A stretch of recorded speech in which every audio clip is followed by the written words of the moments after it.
పక్కదారి పట్టించి ప్రజలకు తప్పుడు సంకేతాలు పంపించే విధంగా దీన్ని ఏదో మా దోషులను మమ్మల్ని ప్రభుత్వం ప్రజల ముందు ఇతర వర్గాల ముందు మమ్మల్ని దోషులుగా పెట్టే విధంగా ప్రయత్నం చేస్తున్నది.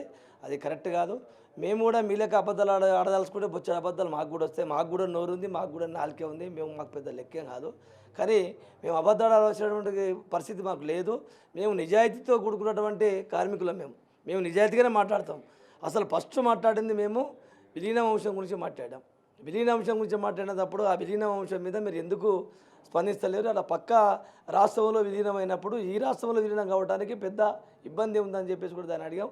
32 డిమాండ్లలో 32 డిమాండ్లు మొత్తం అడిగాం. ఏ ఒక్క డిమాండ్ కాదు, ప్రతి ఒక్క డిమాండ్ అడిగాం. ఇలా ఎన్నికల మేనిఫెస్టోలో పెట్టిన డిమాండ్లు ఏమవుతున్నాయో ప్రభుత్వం పెట్టిన డిమాండ్లే పరిష్కారం చేయమని అడిగాం. ఈ ప్రభుత్వం పెట్టిన డిమాండ్లు అందరూ ఏ ఒక్కటి కూడా వదులుకోకుండా అన్ని డిమాండ్లను పరిష్కారం చేయమన్నాం. 2021 వేతన సవరణ మేము అడగలేదా? ఇలా ప్రభుత్వ ఉద్యోగులకు మాకు ఎంత తేడా మేము చెప్పలేదా? ఇలా నా జీతం గురించి చెప్పాను కదా. నాది ఇప్పుడు 34 సంవత్సరాల సర్వీసు ఆర్టీసీలో 44,000 బేసిక్ ఉంది. ఇదే నాతోటి నా క్లాస్మేటు ఎలక్ట్రిసిటీ డిపార్ట్మెంట్లో 1,35,000 బేసిక్ ఉంది. ఇది ఆ కమిటీ ఐఏఎస్ ఆఫీసర్ల ముందు నేను మాట్లాడలేదా? ఇది వాస్తవం కదా చెప్పానండి. ఇది వాస్తవం కదా చెప్పానండి.